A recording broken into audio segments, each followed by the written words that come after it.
మీ అందరికీ నా హృదయపూర్వక వందనాలు. చెమ్మగలిగే దేవుని పిల్లారా, మీ హృదయాలు వెలిగించే మాటతో దేవుడే కొన్ని మాటలు తీసుకుని మెత్తుకొచ్చున్నాడు కనుక మీరు నేను కలిసి ప్రభు మాటలు చేద్దాం. ప్రభు మాటల చేత మన హృదయాలు వెలిగించుకుందాం.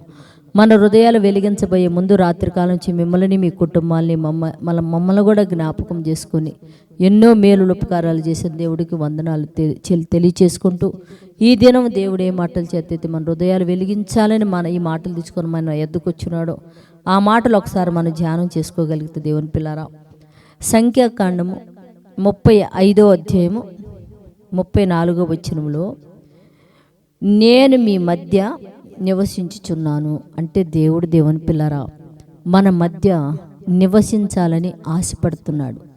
మీ మధ్యన నేను నివసిస్తానని దేవుడు మనకు వాగ్దానం చేసి మరి చెప్తున్నాడు. దేవుని పిల్లారా, నిజంగా ఒక మాట చేత సూర్య చంద్రుడు నక్షత్రాన్ని ప్రపంచాన్ని కలుగు చేసిన దేవుడు మన మధ్య నివసించాలని ఆశపడుతుంటే దేవుని పిల్లారా, ఆయన మన మధ్యలోకి రావాలంటే మన చూపు, ఆలోచనలు, మన ప్రవర్తన, మనం చేసే పనులన్నీ కూడా దేవుడికి నచ్చినట్టుగా మనందరము కూడా మారిపోయి దేవుని పిల్లరా ఆయన మన దేశంలో మన మధ్యలో నివసించే విధంగా మన భారతదేశంలో ఉన్న ప్రతి వ్యక్తి ప్రవర్తన మారిపోయి దేవుడే మన మధ్యలో నివసించి మనల్ని ఆశీర్వదించే విధంగా మన ప్రవర్తన మారినట్లు ప్రార్థన చేద్దాం. పరిశుద్ధుడా, చెమ్మగలిగిన మా పరలోకపు తండ్రి, నాయన నువ్వు మా మధ్యన నివసిస్తానని చెప్తున్నావు తండ్రి.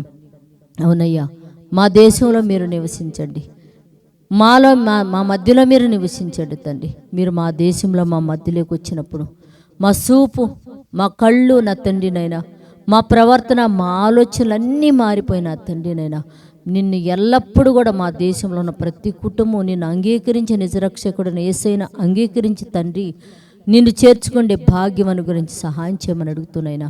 ఎంతమంది అయితే ఈ మాటలు వింటున్నారో వారిని కృపతో జ్ఞాపకం చేసుకో తండ్రి.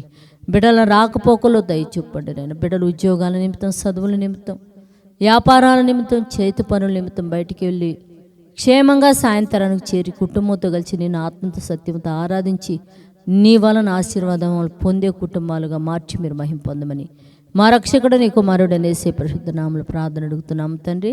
ఆమెన్. మీ అందరికీ నా హృదయపూర్వక వందనాలు.